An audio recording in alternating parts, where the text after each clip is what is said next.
नमस्कार। दैनिक भास्कर में आज की कुछ खबरें इस प्रकार हैं। आखिर कब थमेगा कोरोना? प्रदेश में 12,201 नए मरीज मिले हैं। एक्टिव रोगी 85,000 पार। जोधपुर में फिर 17 जनों की जान गई। संकट में हैं सांसें। प्रदेश में रिकॉर्ड 64 मौतें। कोटा में 2 घंटे ऑक्सीजन सप्लाई रुकी, 2 ने दम तोड़ा। केंद्र ने दिल्ली हाईकोर्ट में कहा औद्योगिक उद्देश्यों के लिए कल से ऑक्सीजन सप्लाई बंद। हाईकोर्ट बोला अभी से क्यों नहीं। बड़ी राहत की बात यह है, बिलवा राधा स्वामी सत्संग भवन में 10 लाख वर्ग फीट में बनेगा 5,000 बेड का कोविड केयर सेंटर। यहाँ मरीजों के लिए खाने पीने की व्यवस्था सत्संग भवन प्रबंधन करेगा। बेड व अन्य व्यवस्थाएं सरकार करेगी। 26 से 27 अप्रैल से पहले फेज में 500 बेड शुरू होंगे। प्राणवायु देने वाले 2,000 कॉन्सन्ट्रेटर खरीदने थे। जब कोरोना गंभीर हुआ तो टेंडर ही रद्द किए। रामनवमी पर विशेष। दुनिया प्रतिकूलताओं से जूझ रही है, निराशा मन को विचलित कर रही है। ऐसे में श्री राम अत्यंत प्रासंगिक हैं। मनुष्यता के इम्यूनिटी बूस्टर हैं राम। संकट में कुशल प्रबंधन का मार्ग दिखाते हैं। मोदी का संदेश, लॉकडाउन आखिरी विकल्प हो। कहा राज्य लॉकडाउन से बचे, नागरिकों की सेहत को बचाना है और अर्थव्यवस्था को भी बचाना है। 30 अप्रैल के आसपास बड़े फैसलों की तैयारी में केंद्र। बंगाल और यूपी पंचायत के चुनाव के बाद नई रणनीति। पिछले साल के अनुभवों से सीखकर नया मॉडल बनाने में जुटी सरकार।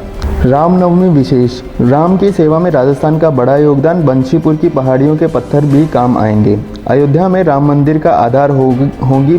पिंडवाड़ा में 83 शिलाएं। इन्हें गर्भगृह के 600 फीट नीचे स्थापित करने के बाद शुरू होगा निर्माण। प्लांट में प्रेशर चेकिंग के बाद ही भेजे जाएंगे ऑक्सीजन सिलेंडर। महामारी में राजनीति हो रही है। सीएम, मंत्री और सीएस के पत्र के बावजूद केंद्र सरकार ने राजस्थान की ऑक्सीजन रोकी।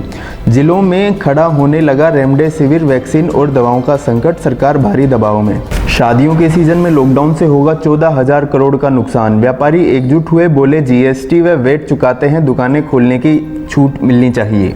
उदयपुर के एमबी अस्पताल में सीआरपीएफ जवान ने मचाया तांडव। ड्रिप स्टैंड से भर्ती मरीजों पर बोला हमला, 2 की हालत गंभीर, गार्ड का सिर फोड़ा। भीलवाड़ा में डॉक्टर्स, स्टाफ और परिजनों ने दिखाई हिम्मत। एनआईसीयू में आग, 20 मिनट में सभी 19 बच्चों को सुरक्षित निकाला। झालावाड़ में 3 साल 3 माह से 24 घंटे हो रहा अखंड रामायण पाठ। 10वीं के एग्जाम स्थगित होने से 1 माह पीछे हो जाएंगे आरबीएसई स्टूडेंट्स। कॉम्पिटिटिव एग्जाम की तैयारी में भी 3 महीने की देरी। सीबीएसई 11वीं का सेशन इसी हफ्ते से, आरबीएसई वालों को निर्णय का इंतजार। दिल्ली कैपिटल्स ने 13वें मुकाबले में मुंबई इंडियंस को 6 विकेट से हराया। अमित ने 2 ओवर में पलटा गेम। चीन ने बैंकों को बड़ी मात्रा में सोना आयात की अनुमति दी। ग्लोबल डिमांड से अप्रैल के आखिरी में 49,000 रुपये तक पहुंच सकता है सोना।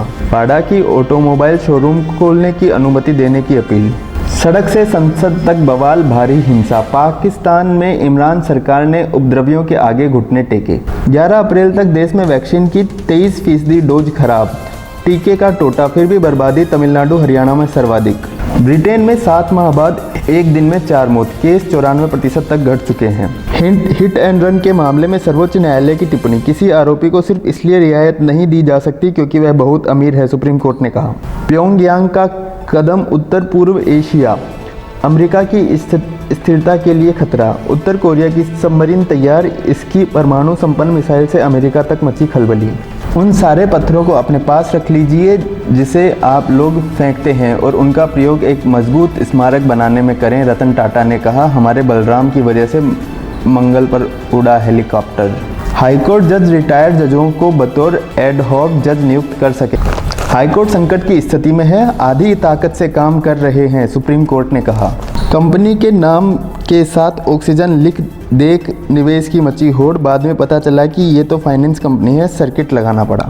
थाईलैंड में मोक्ष की ख्वाहिश में बली बौद्ध भिक्षु ने अपना सिर धड़ से अलग कर लिया। धन्यवाद। आज दैनिक भास्कर में इतना ही।